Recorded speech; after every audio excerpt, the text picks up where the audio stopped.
से ही दिखने में सुंदर नहीं थी, लेकिन अमीर बाप की बेटी सृष्टि पर उसकी माँ जान छिड़कती। मेरी बेटी कितनी प्यारी है, भगवान सबको सृष्टि जैसी बेटी दे। सृष्टि धीरे धीरे बड़ी होती है। एक दिन सृष्टि की सहेली कहती है, तू दिखने में कितनी अजीब सी है, लेकिन मैं जानती हूँ हम सब में सबसे अच्छी शादी तो तेरी ही होगी। तेरे पापा अमीर जो हैं। और बता नहीं सकते यार, दहेज तो हर कोई देता है, ये क्या ज्यादा ले जाएगी अपने पति के लिए? अरे बड़े शहर में कोठी है इसके पापा की। अरे पापा की है ना, कौन सी इसकी है? इसकी होती तब तो कोई भी लड़का इससे शादी कर लेता।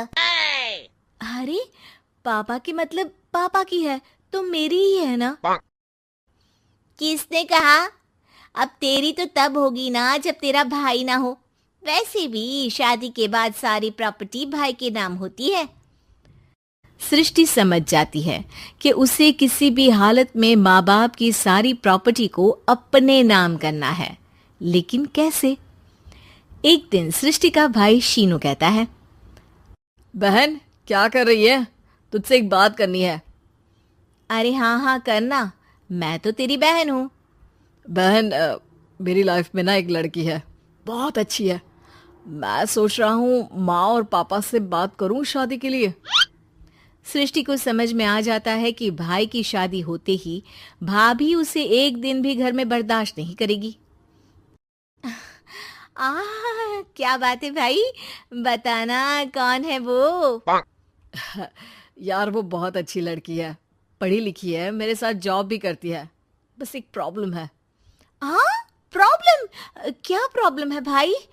यार वो शादीशुदा है, लेकिन उसके पति ने उसे सिर्फ इसलिए छोड़ दिया क्योंकि उसके माँ बाप दहेज नहीं दे पाए। सृष्टि ये सुनकर न जाने क्यों खुश हो जाती है। अरे भाई तो क्या हुआ, लड़की तुझे तो पसंद है ना? शीनू को लगता है कि बहन उसे समझ रही है। वो इस बात से अनजान होता है कि उसकी बहन की मंशा पूरा घर हड़पने की है। सृष्टि अपनी माँ से कहती है, मम्मी मुझे तो बहुत चिंता है। पता है शीनू क्या कर रहा है? अरे क्या कर रहा है? वो तो काम पर जाता है और वापस घर आता है। नहीं ना माँ, वो यही तो नहीं कर रहा, बाकी सब कर रहा है। आपको पता है उससे प्यार है, और वो भी एक शादीशुदा लड़की से। हैं? ये क्या हो गया? मैं सोसाइटी में क्या मुंह दिखाऊंगी? अरे तेरे पापा तो यही कहेंगे कि मैंने ही उसे बिगाड़ दिया है। माँ देखो, मेरी बात मानो, पापा पर भी विश्वास करने की जरूरत नहीं है। अब आप ही बताओ, पापा इतनी देर घर के बाहर रहते हैं क्यों? बोलो। अरे बेटा वो तो नौकरी करते हैं ना। तू बहुत भोली है माँ। पापा का ऑफिस तो 7 बजे खत्म हो जाता है, लेकिन देखो कितनी देर से आते हैं। अरे नहीं नहीं बेटा, ऐसी कोई बात नहीं है। सृष्टि माँ को एक औरत से बात करते पिता की फोटो दिखाती है। देखो माँ कैसे हैं पापा। मैं ना कहती थी कि पापा सही नहीं है। मैं तेरे पापा से बात करूंगी, दे फोटो मुझे। ओ माँ, वो तो डिलीट हो गई। लेकिन चल, तूने तो देख लिया ना। पापा से बाद में बात कर लेना, और हाँ मेरा नाम बिल्कुल मत लेना। हाँ माँ। अब क्या था, सृष्टि के माँ और पिता के बीच झगड़ा होना शुरू हो जाता है। सृष्टि के मन में क्या चल रहा था कोई नहीं जानता था। एक दिन, माँ सृष्टि के लिए एक लड़का देखा है, वो लोग शाम को उसे देखने आने वाले हैं। और हाँ माँ, एक खुशखबरी, मैं और पापा मिलकर एक नया बिजनेस ट्राई कर रहे हैं। शाम को लड़का आता है, सांवले रंग का। सृष्टि को तो बिल्कुल भी पसंद नहीं आता। लड़की की माँ कहती है, लड़की का चेहरा तो कोई खास नहीं, लेकिन अगर मेरे बेटे को आप लोग सेटल कर दें तो मैं उसकी शादी आपकी बेटी से करवा दूं। सृष्टि को लड़का बिल्कुल पसंद नहीं था। उसे भाई पर गुस्सा आ जाता है। लड़के वालों के जाने के बाद कहती है, माँ देखा शीनू मेरे लिए कैसा लड़का लेकर आया, न दिखाने लायक न सुनने लायक, सेटल भी नहीं, वो भी हम करे। अरे माँ, मैं जानती हूँ ये मेरी शादी किसी भी घर में क्यों करवाना चाहता है। अरे कैसी बात कर रही है बहन? तूने तो देखा ना, लड़के को मैंने ही मना कर दिया तुझसे शादी के लिए। जिसने लड़का बताया था उसने उसकी बहुत तारीफ की थी। बात आई गई हो जाती है, लेकिन सृष्टि का मन शांत नहीं होता। क्या करूँ, कुछ समझ में नहीं आ रहा। मेरी शादी हो गई तो ये लोग पूरी प्रॉपर्टी शीनू के नाम कर देंगे। मेरे हाथ तो कुछ लगेगा ही नहीं। तभी सृष्टि को आइडिया आता है। वो किसी वकील को फोन करती है। जी देखिए, अगर आपके मम्मी पापा का तलाक हो जाता है तो आपके पिता की आधी प्रॉपर्टी आपकी माँ के नाम हो जाएगी।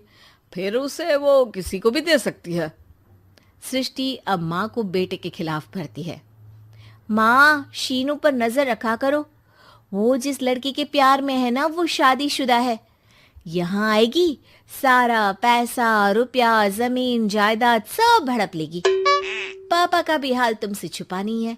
ऐसा ना हो कि मैं और आप एक दिन सड़क पर भीख मांगे।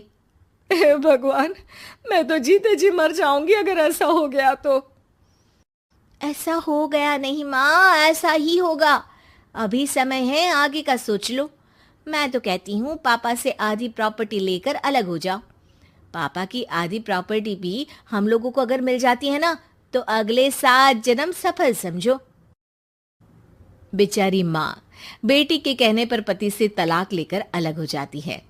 सृष्टि अब पैसों से गाड़ी और अपने दूसरे महंगे शौक पूरे करने लगी।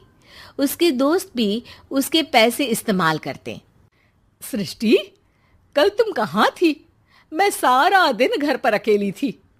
तो मैं क्या करूं? मैंने ठेका तो नहीं लिया है ना तुम्हें संभालने का। माँ को सृष्टि से ये उम्मीद नहीं थी। वो बैठकर रोने लगती है। वहीं उसका पति यानी कि सृष्टि के पिता आ जाते हैं। मैं जानता था कि तुम्हारा यही हाल होगा, तो आपने मुझे रोका क्यों नहीं? मैं रोकता तो तुम रुकती क्या? सृष्टि के कहने पर तुमने मुझ पर, अपने बेटे पर शक किया, लेकिन तुम ये भूल गई कि कैसे हम दोनों ने मिलकर जीवन में इतना सब खड़ा किया। माँ पति के गले लग जाती है। मुझे माफ कर दीजिए, मैंने आपकी कमाई का एक बड़ा हिस्सा गवा दिया। कोई बात नहीं, तुम साथ हो तो मैं ऐसी 7 प्रॉपर्टी खड़ी कर दूंगा। तभी वहां सृष्टि आ जाती है रोते हुए। माँ, मयंक ने मुझे छोड़ दिया। वो बोल रहा था जब तक मेरे पास पैसे थे तब तक ही वो मेरे साथ था। पापा, माँ, मुझे माफ कर दीजिए।